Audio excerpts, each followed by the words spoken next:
नाज़रीन, एक बात आप लोगों को माननी पड़ेगी। मैं जब भी बात करता हूँ बड़ी माप तोल के बात करता हूँ।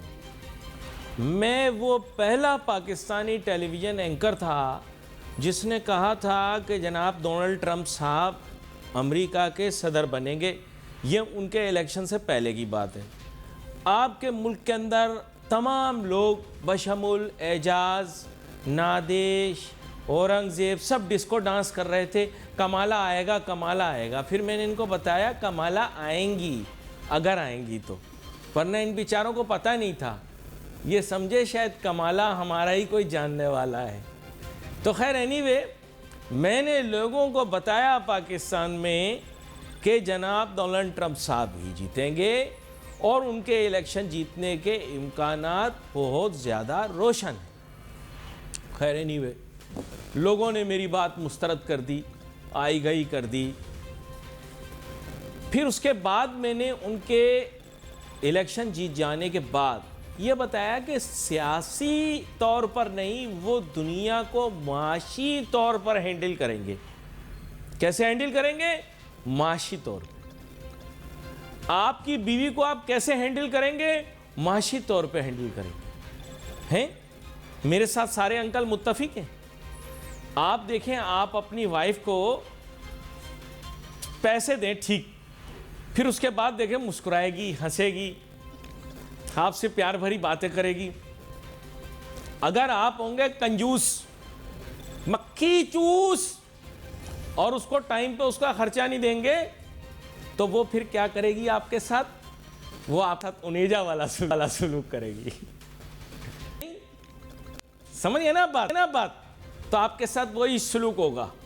अगर आप दुनिया में इज्जत चाहते हैं तो आपको समझना है कि पैसा सब कुछ नहीं है, लेकिन उसका इस्तेमाल सही तरीके से किया जाए तो बहुत फ़ायदे हो सकते हैं आपको। ठीक है, ये चीज़ डोनाल्ड ट्रंप साहब समझते हैं और आप लोग नहीं समझते। क्यों? दौलत को अपने ऊपर हावी कर लेना ये काफ़ी नहीं है। दौलत का इस्तेमाल कैसे करना है, ये होशियारी की बात है। नहीं समझ आई, आएगी भी नहीं। जब आप ट्यूबलाइट लगाओगे एलईडी के दौर में तो पक पक पक समझ बाद में आएगी। समझ में आई ना? हाँ, नहीं आएगी, कोई बात नहीं, टेंशन नहीं लें, कोई बात नहीं यार। इसमें देखिए, हर आदमी अक्लमंद नहीं होता। खैर आगे चलते हैं। एक तो यार ये पता नहीं शहरों में क्या चीज़ें फैल गई। दो चीज़ें फैली हुई हैं, समझ नहीं आ रहा ये क्या है। एक ये खारिश, ये बहुत ज़्यादा फैल गई है। आप पता है ना, ये मैं से आप बता रहा हूँ कि कराची, लाहौर, इस्लामाबाद बड़े शहरों में ये धोबियों से फैलती है। धोबी के यहाँ कपड़े जाते हैं, वो मुश्तरका सब धुलते हैं धोबी घाट में, वहाँ पे ये जो फंगल इन्फेक्शंस हैं ये सारी कपड़ों में लग जाती हैं। साबुन तो आप लोगों का स्लो ही है ना, आपको पता है। आप लोगों का साबुन, मैंने थोड़ी बोला, मैंने सुना था, वो एक बच्चा खड़ा हुआ बोल रहा था तुम्हारा साबुन स्लो है। आप लोगों का साबुन है स्लो, वो धुलाई तो करता नहीं, जरासीम वहीं रह जाते हैं। तो ये सारी फंगल इन्फेक्शंस हैं, अगर आपको हो रही हैं और सबको हो रही हैं, अंकल खुले में नहीं करें आप, मैं भी देख सकता हूँ, आप मुझे देख रहे हैं, या आप ये चेहरे पे, हाथ पे, ख़ास तौर पे कपड़े और फोल्ड्स में। अल्लाह आप लोगों के लिए आसानी करे, अल्लाह मेरे लिए आसानी करे। दूसरी, आपको पता है ये जो बहुत ज़्यादा कंटेजियस डिजीज़ फैली हुई हैं, जो कि बेसिकली खंखारने, खांसने, लुआब से फैलती है, ये बहुत ज़्यादा हैं। और आपको पता है, आप लोग तो गिलास पानी का एक साथ ही पीते हो, एक वो चैन में गिलास लटका हुआ होता है, सारा मोहल्ला उससे गिलास से पानी पी रहा होता है। और आप लोग जानते हैं कि जिल्द की बीमारियां बहुत सारी हैं मखसूस, और वो जिल्द की बीमारियां फैलती हैं। मैं पूरी अपनी कौम से इल्तिजा करना चाहता हूँ कि सफाई सुथराई रखना ये मुसलमानों का शिवा है, और हमारी ज़िम्मेदारी है कि हम इसका भरपूर तरीके से पास करें। एक ही गिलास के अंदर सारा महल्ला पानी पिए, ये बिल्कुल ठीक नहीं है। अगर आपको कोई ये कह रहा है तो देखें, वो कबायली अदवार की आपको याद दिला रहा है। अब मुसलमान शहरों के अंदर आबाद हो चुके हैं, हम एक महज़ब ज़िंदगी गुजारते हैं। प्लेटों का, गिलासों का इस्तेमाल आराम से करें, एहतियात से करें। दूसरा, हर्पीज़ फैला हुआ है। हर्पीज़ ये होंठों का भी होता है। दूसरों का गिलास इस्तेमाल करने से बुखार जैसी कैफियत है, लेकिन होंठ के नज़दीक फुंसी हो जाना और फिर पूरे जिस्म के मुख्तलिफ आज़ा के ऊपर भी इसके असरात हो सकते हैं। ये बड़ा अहम मैं आप लोगों से बात कर रहा हूँ नाजरीन। इकोनॉमिक्स का मेरा प्रोग्राम है, दुकान मेरी इसलिए चलती है क्योंकि मैं हर मौजू पर बात करता हूँ। जनाब अकमल चौधरी साहब मुझे ज्वाइन कर रहे हैं, मेरे पास बड़े अहम सवालात हैं इनके लिए। वेलकम करता हूँ अकमल चौधरी साहब आपको। वालेकुम सलाम and thank you very much for having me on the show.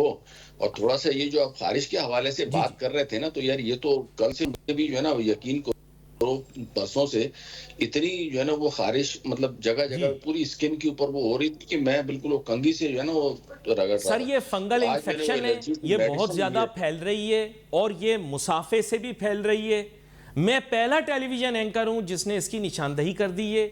ये मुसाफा, हाथ मिलाना, किसी भी मुश्तरका तौर पर तौलिए का इस्तेमाल करना, ये इससे फैल रही है। कि अखलाकी जिम्मेदारी थी इसलिए मैंने बात कर दी। नहीं, ये मैं इसको सेकंड इसीलिए कर रहा हूँ कि मैं इसको भुगत चुका हूँ और आज थोड़ा सा आराम है कि मैंने जो है ना वो मेडिसिन ली है। अदरवाइज कल से तो यकीन करो आप मैं सो नहीं सक रहा था, इतना मतलब शदीद जैसे गर्मी तारों की नहीं होती है उस टाइप का हो गया था। चलें कैरी ऑन सर। जी मैं इसीलिए ये सारी चीज़ें हाईलाइट करता हूँ क्योंकि देखें प्रोग्राम हमारा रुपया पैसा बिजनेस का प्रोग्राम है, लेकिन माशरा और माशरत के बारे में बात करने पर कोई कैद नहीं है।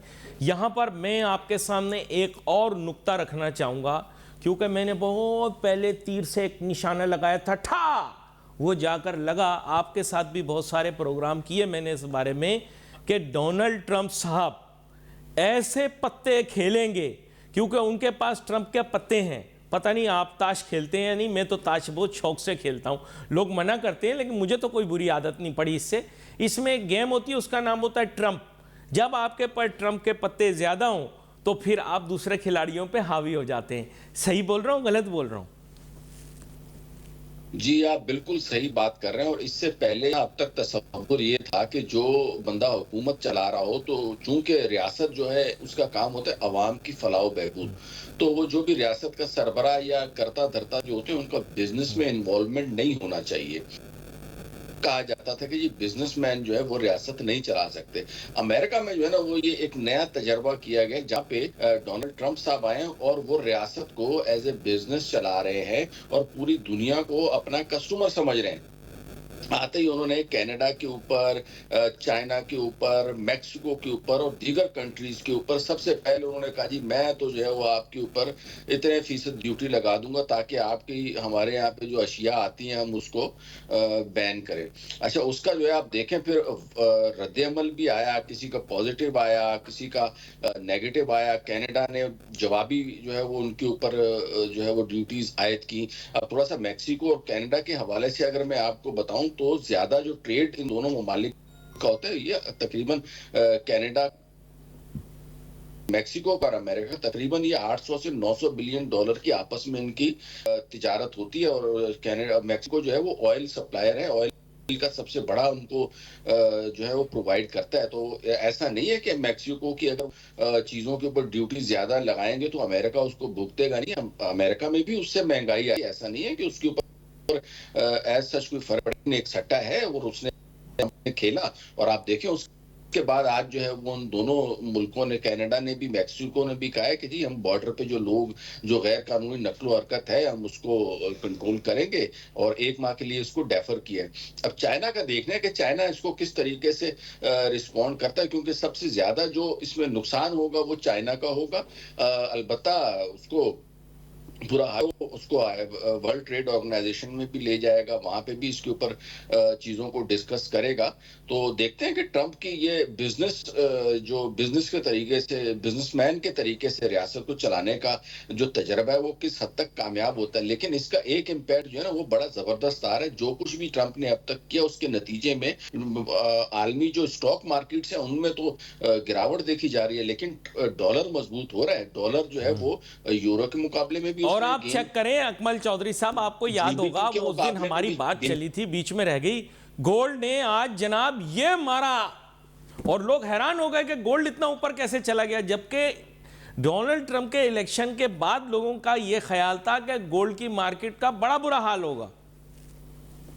नहीं, अच्छा गोल्ड की जो है ना वो थोड़ा सा उससे हटके, गोल्ड का अगर आपने मार्केट को समझ है ना कि क्यों ऊपर जानी जा रही है, तो उसमें आपको ना मनी थ्योरी पूरी पढ़नी पड़ेगी कि जो है ना कैसे ये करेंसीज का कारोबार शुरू हुआ 1970 के। मैं निक्सन शॉक से स्टार्ट करूंगा, जब जो है अमेरिका ने एक वक्त था जब दुनिया में सबसे तकरीबन आप समझे जो है वो अमेरिका के पास था।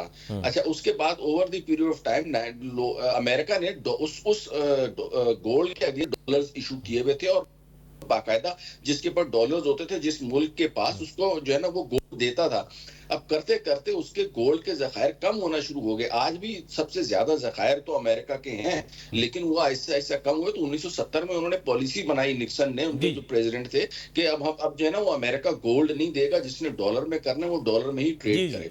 तो आज की तारीख तक दुनिया के जितने भी ममालिक हैं, उनके पास अपनी करेंसी के अगेंस्ट में जो चीज है वो दो हैं, या उनके पास जो है वो गोल्ड है, यानी नहीं सर, मेरा एक मासूमाना सवाल था, उसका जवाब तो दे दें आप। सर सर मेरा एक मासूमाना सवाल था पाकिस्तानी रुपये के बारे में, कि उसका गोल्ड से क्या ताल्लुक है, तो मुझे जरा बताइएगा। हमारे यहाँ तो मैंने जिससे बहस की वो कहता है कि करेंसी नोट और हमारा निज़ाम और जो था कुछ हज़ार साल पहले क्या होता था वगैरह वगैरह, तो हमारे पास तो कोई असासे हैं नहीं, हम नोट किस तरह से प्रिंट कर रहे हैं, मुझे थोड़ा समझाएं, मैं बड़ा मासूम सा बच्चा हूं। उसी पे आ रहा हूं जी। देखें जी, जितने भी दुनिया के ममालिक हैं, including China, including great Pakistan, gulf ममालिक, सबके पास जो भी करेंसी उस मुल्क की होती है, उसके बदले में उनके पास या सोना होता है या डॉलर होते हैं। तो पाकिस्तान के पास 42 टन सोने के जखायर हैं, 42 से 44 टन के करीब, और बाकी पाकिस्तान के ज़र मुबादला के जखायर हैं। पाकिस्तान के पास ये जखायर कम होंगे, पाकिस्तान में डॉलर महंगा होगा। अगर जखायर बढ़ेंगे, डॉलर के ऊपर उसका इम्पैक्ट आएगा। तो सारे मुल्कों में इसी तरह है, और यही वजह है कि चाइना समेत सारे ममालिक कभी भी फौरी तौर पे ये नहीं चाहेंगे कि डॉलर गिरे, क्योंकि अगर डॉलर गिरेगा तो उनके अपने जखायर की वैल्यू कम होगी, उनकी अपनी करेंसी के ऊपर इम्पैक्ट आएगा। तो अब ये और बात है कि वो किस तरीके से इसको एड्रेस करते हैं। चाइना तो इतना तेज है, हो सकता है जैसे उन्होंने इनकी डीप सीक का हाल किया ना, रातों रात आपको पता चले कि करेंसी के हवाले से, और सुबह में डॉलर टके टोकरी हो गया, और चाइनीज युआन जो है ना वो पता नहीं कहां पे पहुंच गया। तो चाइना इस तरह का जो है वो सरप्राइज देने की पोजीशन में है। अच्छा, लेकिन नहीं, देखिए आप पाकिस्तानी मईशतदानों में से हैं, होने चाहिए या चाहिए नहीं, आप उन पाकिस्तानी मईशतदानों में से हैं जिन्होंने बड़ा अहम नुक्ता उठा दिया। वैसे तो मैं जिससे डीप सीक के बारे में पूछ रहा हूँ वो कुछ और ही सोच रहा है, लेकिन आपने जो बात की है बड़ी मुझे अच्छी लगी। मुझे थोड़ा ये बताएं कि एक दिन के अंदर पूरी टेक इंडस्ट्री को हिला के रख दिया चीन ने। उन्होंने भी एक तरह का, जिसे आप कहते हैं ना, कि दिखाया कि भी हम ये कर सकते हैं। वो डीप सीक लेकर आए, दुनिया को उन्होंने मुफ्त बांट दिया तकरीबन, और मैंने ये कि पूरी टेक इंडस्ट्रीज़ को उसने हिला दिया चाइना ने। उसने बोला ये लो मॉडल, ये उसके अंदर की सारी डिटेल्स हैं, ये तुमको फ्री दी, जो काम करना चाहते हो करो। अब आप बताएं कि वो जो बड़ी बड़ी कंपनियां थी जिनके ऊपर लोगों ने अरबा डॉलर लगाया हुआ था, उनका बना कुछ नहीं। एक दिन के अंदर स्टॉक्स उनके कहां से कहां पहुंच गए। तो आप जिस सरप्राइज की बात कर रहे हैं उसके बारे में वजाहत भी करें, क्योंकि आपने बड़ी अहम बात की है। जी देखें, ये ऐसा था कि डीप सीक अमेरिका ने ना चाइना को जो बेसिकली आर्टिफिशियल इंटेलिजेंस, ये जो आर्टिफिशियल इंटेलिजेंस जो चैटबॉट टाइप के बनाए हैं ना, जैसे जीबीटी या दीगर सॉफ्टवेयर हैं, इसमें जो चिप यूज होती है ना वो एनवीडिया कंपनी की है, और मोनोपोली थी। और अमेरिका को पता था कि जी चाइना जो है ना ये हमें कॉपी कर रहा है, तो उसने चाइना को ये चिपें देने पे पाबंदी लगाई हुई थी। लेकिन चाइना ने छप्पड़ में उनकी इस कंपनी ने, डीप सीक ने, काफी तादाद में वो चिपें अपने पास मंगवा ली थी। अब उन्होंने क्या किया कि एक चिप एनवीडिया की यूज की, और साथ में अपनी 4, वो जैसे होता है ना, मतलब अगला 100 रुपए में बना रहा है तो चाइना वाला माल 10-10 रुपए में, तो उन्होंने एक चिप एनवीडिया की यूज की, बाकी जो है वो अपनी चिपें यूज की सस्ती वाली। तो पता चला वो चीज जो चाइना, जो अमेरिका क्या जो चिप है वो इतनी महंगी है और उसके मुकाबले में सस्ती सी उन्होंने चिप उसमें लगा के उससे अच्छा परफॉर्म करने वाला डीप सीक सॉफ्टवेयर बना दिया। तो अब नतीजा ये हुआ कि वो जो इतने उसके स्टॉक की प्राइस थी, एक दिन में जो है ना वो $600 बिलियन गिरी है। और $600 बिलियन का मतलब मैं आपको बताऊं, $600 बिलियन का मतलब ये कि पाकिस्तान का तकरीबन 1.25 साल का जीडीपी, पाकिस्तान का तकरीबन जो है वो 10 साल की कोर्स, यानी इतना सिर्फ वो एक रात में एनवीडिया के स्टॉक गिर गए, ये हाल हुआ है। तो चाइना तो आपको पता है, चले तो चांद तक, ना चले तो शाम तक, तो वो तो सस्ता माल बनाने में जो है वो माहिर है। तो अब अमेरिका का और असल मुकाबला चाइना का, वही हमने देखना है कि इस मुकाबले में चाइना आगे जाता है या अमेरिका आगे जाता है। और गेम सारा वही है। अमेरिका, ट्रंप का जो मेन फोकस है वो ये है कि डॉलर इंटरनेशनल करेंसी रहे। अगर डॉलर इंटरनेशनल करेंसी रहेगा तो अमेरिका की वर्ल्ड इकोनॉमी के ऊपर डोमिनेंसी रहेगी। अगर डॉलर के ऊपर से डिपेंडेंसी खत्म होती है, किसी और तरफ जाती है, फॉर एग्जांपल मैं एक मिसाल दे रहा हूं, चाइना कोई नई धात इंट्रोड्यूस करा देता है जो गोल्ड से भी महंगी, और लोगों को बोले कि यार ये डॉलर मेरे पर रखवाओ और ये धात लेते जाओ मुझसे, तो पता चला सारे डॉलर चाइना के पास आ गए और वो उसने अपने तरीके से वो सारे के सारे उसके अगेंस्ट धात दे दी। तो अब डॉलर सारे जब उसके पास आ जाएंगे तो अमेरिका, तो ये मैंने सिर्फ आपको एक एग्जांपल दे के समझाया कि किस तरीके से टेक्नोलॉजिकली चाइना जो है वो अमेरिका को बहुत, अच्छा, ये तो इनकी परायों की बात हो गई, ये तो परायों की बात हो गई। हमारा क्या होगा? हमारी एआई कब आएगी? हमारा एग्री, मुझे तो एक बंदे ने बड़ा छेड़ा, बड़ा सख्त किस्म का छेड़ा, कह रहा है कि एआई जो है वो किससे सीखेगा। मैंने कहा किससे सीखेगा? हमारे यहाँ पे अभी तक एग्रीकल्चर, हमारे यहाँ पे जो है ना माशाल्लाह एग्रीकल्चर टैक्स लग चुका है। और इसके ऊपर जो है ना अभी हम आप कल आपने देखा कि सिंध असेंबली में उनको आईएमएफ की तरफ से प्रेशर तो था, अब ना चाहते हुए ये जो है ना मंजूर किया है। और नाजरीन, मैं काफ़ी दिनों से सोच रहा यार, इतनी इस्लाही बातें हो रही हैं माशी पस मंज़र के अंदर। कभी कह रहे हैं हम बिटकॉइन को रेगुलेट करने के लिए कवानीन बना रहे हैं, कभी बोल रहे हैं क्रिप्टो को करने के लिए कवानीन बना रहे हैं, कभी कह रहे हैं बजट को स्ट्रीमलाइन कर रहे हैं। मैंने कहा महीना जनवरी का चल रहा है, कह रहे हैं हम स्ट्रीमलाइन कर रहे हैं वगैरह वगैरह। मैं सोच रहा हूँ यार क्या इनने ख़ास बात हो गई। तो पता ये चला कि भाइयों, हिंदुस्तान का आ रहा था बजट दस्तावेज़, और आपको पता है कि हिंदुस्तान अगर ये फैसला कर ले कि उन्होंने जाकर कुएं में छलांग ज़रूर लगानी है, तो आप यहाँ देखेंगे, यहाँ पे गुफ्तगू शुरू हो जाएगी कि कुएं में छलांग लगाना मुल्क के लिए कितना अच्छा है। क्योंकि हमने हर वो काम करना है जो हिंदुस्तान में, भारत में, इंडिया में, पार्लियामान में होना है। अगर उन्होंने कहना है कैपिटल गेंस टैक्स फला लगना चाहिए, हमारे वाले लगा देंगे। अगर वो कहेंगे डिविडेंड के ऊपर टैक्स लगा दो, हमारे वाले लगा देंगे। क्योंकि हमारे वाले हर वो हरकत करते हैं जो आपके पड़ोसी इंडिया वाले करते हैं। कभी कभार बुरा लगता है बहुत मुझे कि पाकिस्तानी माशाल्लाह खुद इतने ज़हीन लोग हैं, और एक वक्त तक हमारी तरक्की की रफ्तार हिंदुस्तान से ज़्यादा तेज़ थी जब हम अपनी समत खुद लेते थे। फिर जाहिरी बात है हमारे सोचने समझने की सलाहियत वक्त के साथ साथ जानबूझ के एक एजेंडे के तहत ख़त्म की गई। अब हम मजबूर हैं, जो हिंदुस्तान करेगा हम वही करेंगे। हम उसके पेपर की कॉपी मारेंगे चाहे वो गलत जवाब ही क्यों ना लिख रहा हो। मैं अब जाऊंगा जनाब अकमल चौधरी साहब की तरफ। अकमल चौधरी साहब, बात कुछ ऐसी है कि ये क्यों आप दूसरे के पेपर में झांक के वहाँ से आंसर कॉपी कर रहे हैं? क्या आपको अपने माशरे के, अपनी मईशत के मसाइल का हल नहीं पता कि हिंदुस्तान बजट दस्तावेज़ दे रहा है तो आप उसमें से वो हिस्से निकाल के अब शामिल करेंगे अपने बजट में? अच्छा तो नहीं लगता? क्या कहेंगे आप? देखिए, नेशनल बजट की तो प्रिपरेशंस रेडी हो गई हैं, और अच्छी चीज अगर अडॉप्ट करनी हो तो कहीं से भी अडॉप्ट की जा सकती है। लेकिन ये इस वक्त मैं जो आपकी तवज्जो दिलाऊंगा वो एग्रीकल्चर टैक्स की तरफ दिलाऊंगा। कल सिंध असेंबली ने वो पास किया और मजबूरन पास किया थी, और एक अरसे से डिमांड थी। हुकूमत ने वादा किया हुआ था कि जनवरी से जो है ना एग्रीकल्चर टैक्स जो है वो इम्प्लीमेंट कर देंगे। अच्छा, लेकिन इकट्ठा नहीं करेंगे। मैं कागज पे लिख के आपको दे दूं, इकट्ठा नहीं करेंगे। पास कर दिया, इकट्ठा नहीं करेंगे। नहीं नहीं, इकट्ठा करने का ही बताता हूँ मैं आपको, उसका उसका क्या मैकेनिज्म है। उसके मुताबिक ये है कि जी जो जो रेंट पे अगर आपने दी हुई है जमीन, एग्रीकल्चर ठेके पे यानी दी हुई है, या आप उससे अर्निंग कर रहे हैं, तो वो उसके ऊपर जो है वो टैक्स है 6 लाख रुपए तक की। जो 6 से 12 लाख है उसके ऊपर 15% टैक्स देना होगा।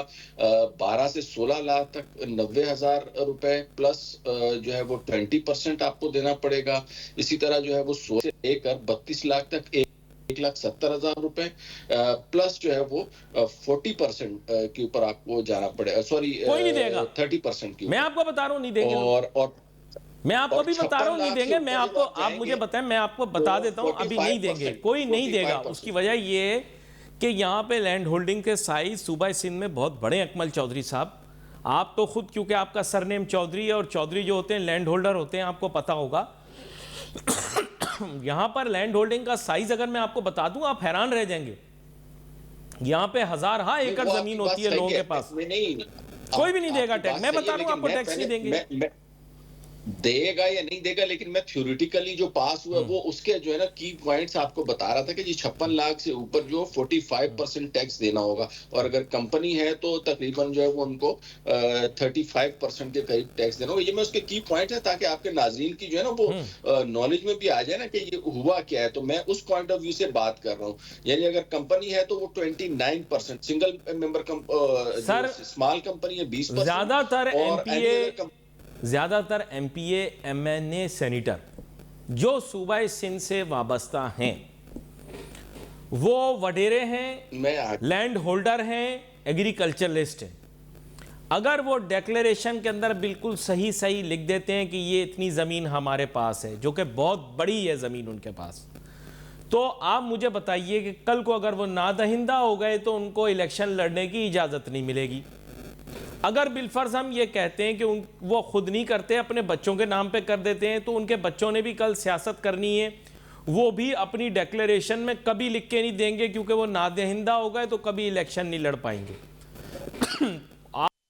अब मैं हमेशा जो है ना अली भाई पॉजिटिव साइड ऑफ द जो पिक्चर होती है ना उसको ज्यादा मैं लाइट करता हूँ। इससे आप यकीन करें, जितने भी आप जिन लोगों जिसमें हमारे जितने भी वडेरे हैं, जागीरदार हैं, एमएनएज हैं, एमपीएज हैं, ये असल तो बर्फ उनके ऊपर ही गिरी है। वरना आपको पता है सिंध में हो या पंजाब में हो, जो लैंड होल्डिंग का स्ट्रक्चर है वो जो आम आदमी है उसके पास तो राय कुछ नहीं है ना, तो उनकी इनकम तो वैसे ही इससे एग्जेम्प्ट हो जानी है, ठीक है ना। अब उसमें फंसने यही 10 से 12 लोग हैं तकरीबन जिनके पास बड़ी बड़ी लैंड होल्डिंग्स हैं, और टैक्स जाहिर देंगे नहीं।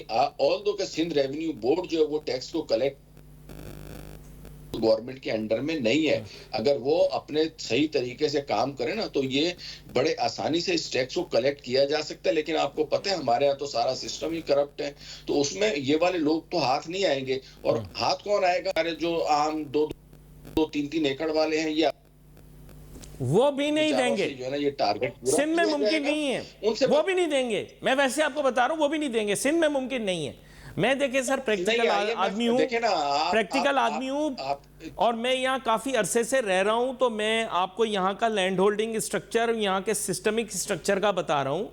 अगर आपने उसको लगाया और वडेरे को नहीं लगाया तो आप अपने ज़हनी तौर पर बिठा लें कि बहुत सारे वडेरे इलेक्शन हार जाएंगे, क्योंकि उनके सपोर्टर्स जो हैं खास तौर पे जो वेल्दी डिस्ट्रिक्ट से ताल्लुक़ रखते हैं उनके पास लैंड होल्डिंग्स हैं, यानी वो खुद भी जिम्मेदार हैं, लेकिन वो एक वडेरे को जाकर वोट दे देते हैं या वो जागीरदार को जाकर वोट दे देते हैं। अगर उन पर टैक्स इम्प्लीकेशन आ गई और इल्ज़ाम इन पे आ गया कि इनकी वजह से टैक्स लगाया, तो वोट नहीं पड़ेगा, इसलिए वो भी टैक्स नहीं देंगे, जहां तक मेरा ख्याल है। मैं क्या, हो सकता है मैं गलत कह रहा हूं, मैंने पहले भी कहा था दुकानदार टैक्स नहीं देंगे, लोगों ने मुझे कहा यार आप गलत बोल रहे हैं। आज देख लो दुकानदारों ने कोई टैक्स नहीं दिया।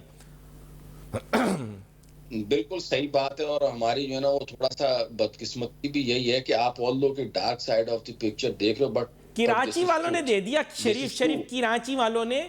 मेरा शहर है सरगोधा, वहां पर ये लोग आए टैक्स लेने के लिए, हमारे वाले गए एमएनए एमपीए के पास, उन्होंने जाके कहा भाईजान अगली बारी जड़ा वोट चाहिए ना तुहानू, वो कदे भी नहीं देना, असी कदे भी नहीं मिलना तुहानू।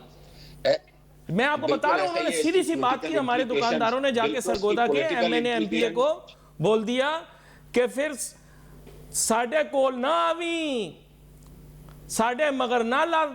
बस उन्होंने कहा भाई अब हमारे पास ना आना, हमारे नजदीक ना आना, वोट नहीं पड़ेगा। अगले दिन से आप देख लें कोई एक भी छापा पड़ाओ। इसकी पॉलिटिकल इम्प्लीकेशंस अपनी जगह पे हैं, लेकिन आईएमएफ का दबाव जिस तरीके से आया दिए जाए, अब वो पूरे तो करने पड़ेंगे। अब ये और बात है कि वो बटेरा दे या गरीब आदमी दे, ये तो सिंध रेवेन्यू बोर्ड के ऊपर डिपेंड करेगा, पंजाब रेवेन्यू अथॉरिटी डिपेंड करेगा। सर देखें रियलिस्टिक, देखें सर आईएमएफ केपीआई मांग रहा है अब आईएमएफ ये बातें मान ही नहीं रहा। यकीन करें आईएमएफ वाले अब आते हैं, कुंडी लगाते हैं और कुंडी लगा के बातें सुना के जाते हैं। अब आईएमएफ ये नहीं मान रहा, अब कह रहा आईएमएफ कह रहा है केपीआई रिक्वेस्ट थी कि फरवरी में अगर उन्होंने कहा था कि अगर तो पहले आप एग्रीकल्चर टैक्स लगाएं, पहले आप ये जो पावर सेक्टर की इस्लाहात के हवाले से जो आपको बताया गया है वो करें। हमारी इकोनॉमी हम कहाँ चला रहे हैं मेरे भाई, इकोनॉमी तो आईएमएफ चला रहे हैं, हमारा वजीर खजाना आईएमएफ है, हम आईएमएफ के पाँव में पड़े में, हमारी क्या औकात रह गई यार। हम नहीं है वो यार, नथिंग टू दी वर्ल्ड, हमारी कोई औकात नहीं रह चुकी है इस वक्त। हमारा बजट जो है वो आईएमएफ बना रहे हैं, हमारी पॉलिसी जो है वो दूसरे मुल्क बना रहे हैं, हम कहाँ हैं यार, कुछ भी तो नहीं है। यही तो वजह है कि आज हम भुगत रहे हैं, आज हम रो रहे हैं आपके सामने अली भाई। मैं देखें, मैं जानता हूँ कि आप जो बात कर रहे हैं जाहिर बात है वो बहुत सारे लोगों के ख्यालात और तासुरात हैं, लेकिन आप ये भी जानते होंगे कि अब हम एक क्वागमायर में फंस गए हैं। ये इस दलदल के अंदर फंसने के बाद हम ऐसे मजबूर हो चुके हैं कि हमने, आपको पता होगा, एक्सेसिव कमिटमेंट्स कर दी हैं। अब इशू ये है कि सर मैं आपके सामने अब एक रियलिस्टिक सिचुएशन रखता हूँ। नॉन टैक्स रेवेन्यू तकरीबन 2 से 3 ट्रिलियन आपने इकट्ठा करके देना है। अगर मैं सही कह रहा हूँ तो, हो सकता है मेरी मैथ गलत हो, लेकिन 2 से 3 ट्रिलियन आपने कलेक्ट करके देना है, यानी 2 से 3 हज़ार अरब रुपए खालिसतन आपने नॉन टैक्स रेवेन्यू से कलेक्ट करके देने हैं, जिसमें पीआईए की प्राइवेटाइजेशन भी थी, पाकिस्तान स्टील की भी थी, वगैरह वगैरह। इसके अलावा आपने मोबाइल फ़ोन के ये जो स्पेक्ट्रम होते हैं ये बेचने थे, इससे भी कोई पैसा वैसा नहीं आया। आपने कल अखबार में पढ़ा होगा कि फारूक सत्तार साहब ने चेयर की मीटिंग, पीआईए की दोबारा से निजकारी की जो है तैयारी की जा रही है। ये दबाव वहीं से आ रहा है ना सर, आईएमएफ बहुत ज़्यादा दबाव डाल रहा है। नहीं, जो नॉन टैक्स रेवेन्यू होता है ना, वो आपकी बात सही है, तकरीबन 3,500 अरब रुपए का कलेक्ट करना है हुकूमत ने इस बार, और उसमें ज्यादातर जो होती है ना नॉर्मली, जैसे 2500 अरब तो पिछली मरतबा सिर्फ जो है वो इंटरेस्ट का आ गया था स्टेट बैंक से, तो वो वहां से आ जाएगा। बाकी कुछ पेट्रोलियम लेवी होती है वो होते हैं, उसके अलावा प्राइवेटाइजेशन प्रोसीड्स बहुत कम होती है। पीआईए आपको पता है 10 अरब का बिक रहा है।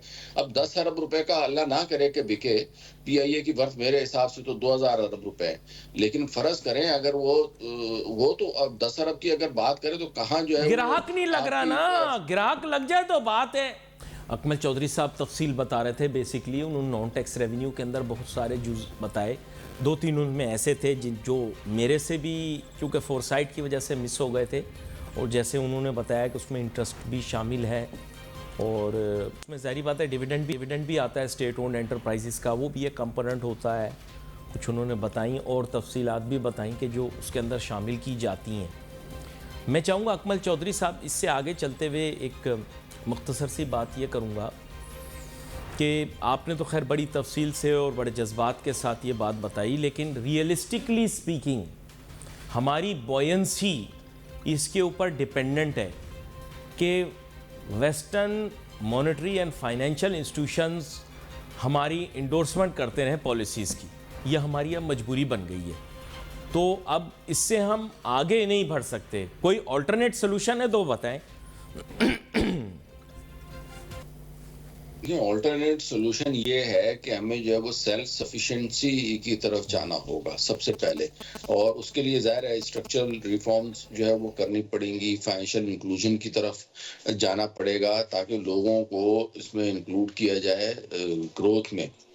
अक़वाम मुत्तहिदा ने भी जो है ना वो सस्टेनेबल डेवलपमेंट गोल्स 17 के करीब डिसाइड किए हुए हैं, जिसमें एजुकेशन है, हेल्थ है, पॉवर्टी है, ख़वातीन के हुकूक, उन्होंने एक बेंचमार्क सेट किया हुआ जिसको तकरीबन सारे ममालिक को अचीव कर पॉजिटिवली उस तरफ जो है वो अमल दरामद शुरू हो जाए तो मेरे ख्याल में हम अपनी इकॉनमी को बेहतर कर सकते। सबसे बढ़कर ये उसको कम करना पड़ेगा, बड़ी बुनियादी सी बात है।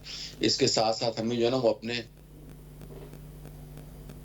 ट्रैवल एंड टूरिज्म का आपको पता है कितना उसमें स्कोप है, उसकी तरफ तवज्जो देनी पड़ेगी। माइंस एंड मिनरल्स हैं, आईटी है, इंडस्ट्रियल सेक्टर में टेक्सटाइल है, एग्रीकल्चर में ह्यूज मार्जिन है। हमारी राइस जो है वो पाकिस्तान का माना हुआ चावल है इस वक्त दुनिया में, वीट है हमारे पास। तो कई चीजें ऐसी हैं, हम जो है वो इवन एक ज़राई मुल्क भी हम दालें बाहर से मंगवा रहे होते हैं। हम जो है ना वो पाम ऑयल जो है वो सबसे ज्यादा इंपोर्ट कर रहे होते हैं। सबसे ज्यादा जो हमारा बिल है वो पाम ऑयल का ही है, मलेशिया से जो करते हैं, जो हमें घी में इस्तेमाल होता है।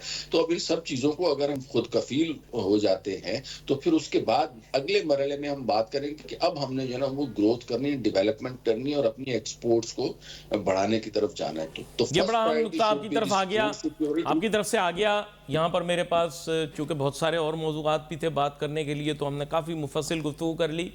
यहाँ पर नाज़रीन भी wait for message on Facebook. हमारी टीम को इनको इजाज़त दीजिए। अल्लाह हाफ़िज़।